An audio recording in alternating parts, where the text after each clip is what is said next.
Izzy with Sustainable Farms, and today we're going to be making seed paper. So we've made seed bombs in the past, and it's a pretty similar concept, except instead of putting seeds into clay, we're putting it into paper, sort of like this. You can print on it, you can draw on it, you can throw it in the dirt when you're done. So you only need a couple simple materials. So first you need scrap paper, newspaper will do. I have a whole bunch of old paper from some old art projects that I'm going to use, some old notebooks. You need seeds. I'm using wildflower seeds, and you want something that will do well in your environment.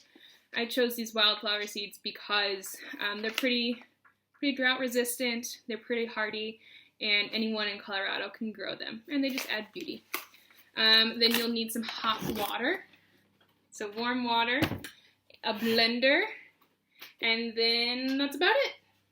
Okay, so step one is you need to rip up a whole bunch of paper. So the paper you use, the best type is something that's kind of already a little bit soft. So I like the feel of newspaper, the feel of old notes, something like that. And all you're gonna do is kind of rip it into shreds like I've already done. But these were for paper mache, so they're still a little too big, so I want to rip them up even further.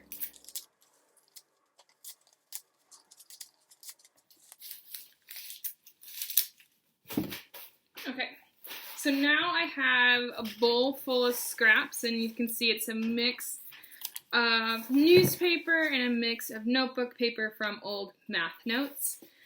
So this will affect the color of the paper a little bit. If you use all white printer paper, it'll have all white paper, but I kind of like the different color, the different texture this gives, and a lot of that ink is gonna go away anyway, because your next step is to soak it all in hot water. And so the purpose of this is just really to make it easier for, like, softer and easier for it to blend and crush down. So it doesn't matter how much you put, so I just covered the entire surface. And you want to let that sit for a little bit, but we might speed up the process. What you're looking for is really just kind of soft paper that will crush down super easy. Okay, so I let this sit in the hot water for about an hour, and I know it's done and ready to be blended because when I move it with my spoon, it's already starting to break up a little bit, and you can kind of see and hear how gross it looks and how the water is no longer clear. That's from the ink on the page, both the printed page and like my own writing. So some of that color will come off because we're going to squeeze all that water out later. So now it's blending time. So you want to add, I don't like doing it all at once just because it makes me nervous and I'm scared my blender's gonna break. So I like to do just like a couple glops at a time. And it's still a little warm, so like you can see how that's dripping off. So we just plop all that in. So you want a little bit of water because that's gonna help it blend. So I'm gonna do probably about that much at a time. I'm gonna add a little bit more water so that the blending goes easy.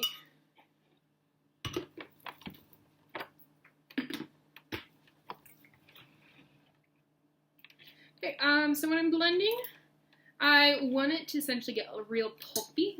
So I'm going to blend first on the puree and see what happens. You see how it kind of stops? I need more water. I'll be back. I'm going to add way more water, give her a little bit of a stir.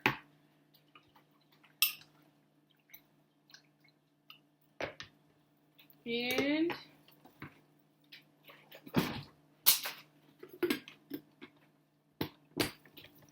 go again.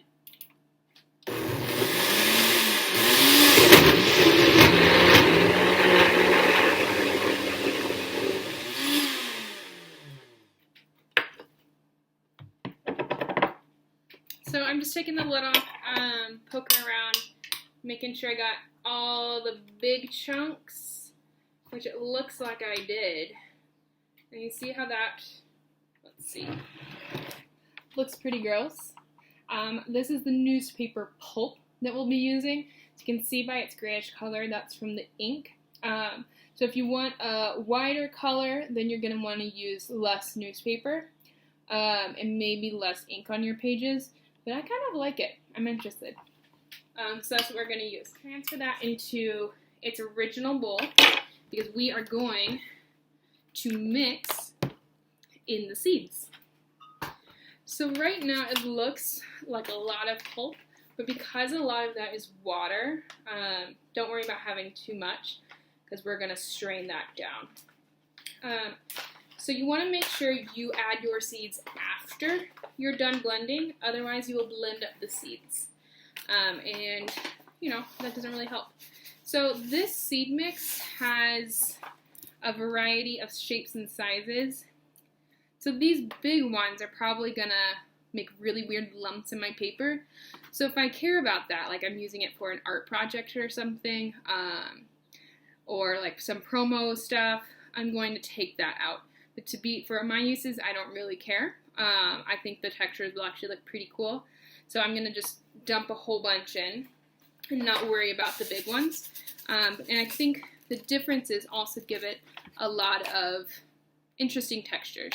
So you want to put as, like, think about your seeds, like think of chocolate chips and chocolate chip cookies. You want to be able to see some seeds at all stages, like once you've mixed it through. Like it's an even spread. You don't want a big clump of paper without seeds, but you don't want a clump of paper that is just seeds. It's also at this stage where you can add seasonings to your paper. So that can be adding a smell if you want your paper to smell like something specific. So like you could add essential oils, you could add like mint or lavender extract.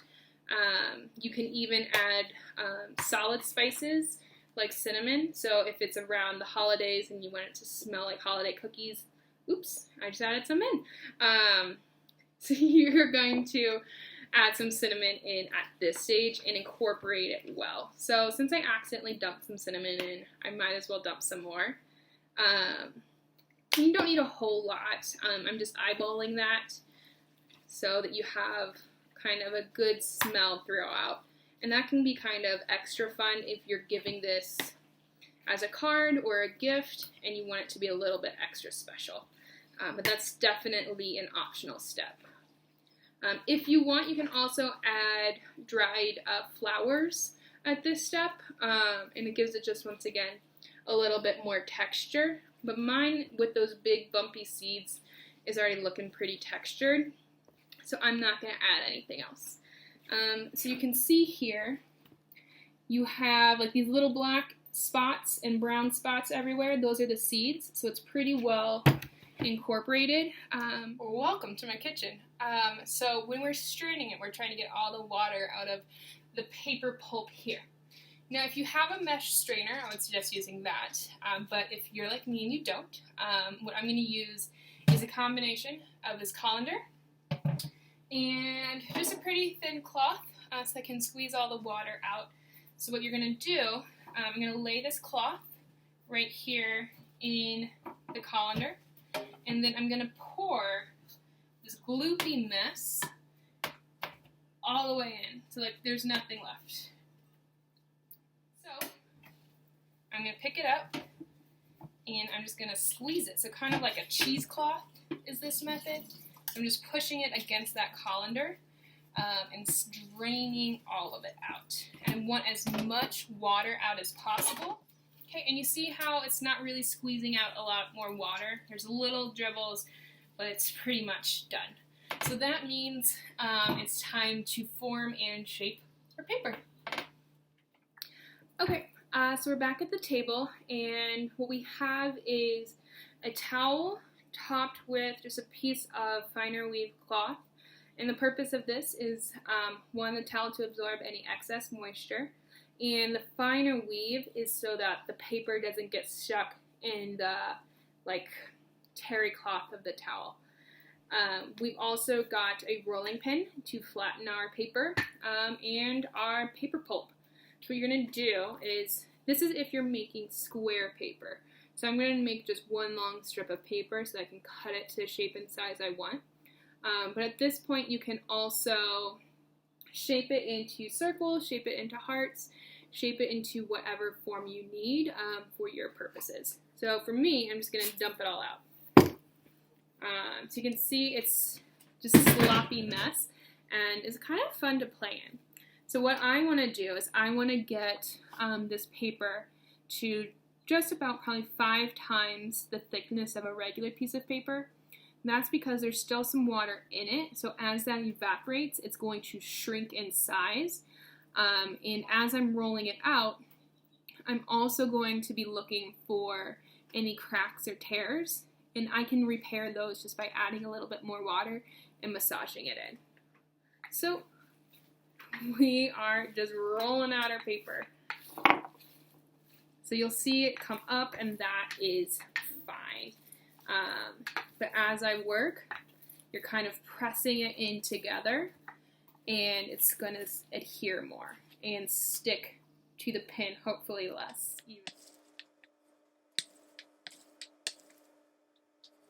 And also, if you're having trouble getting your paper to be as flat as you want and as smooth as you want, one thing you can do is throw some of this extra cloth if you have it, and if you don't, just throw another towel on top of it, like this, and then use your rolling pin to roll on top, and this will not only help flatten, but also help remove some excess moisture as well.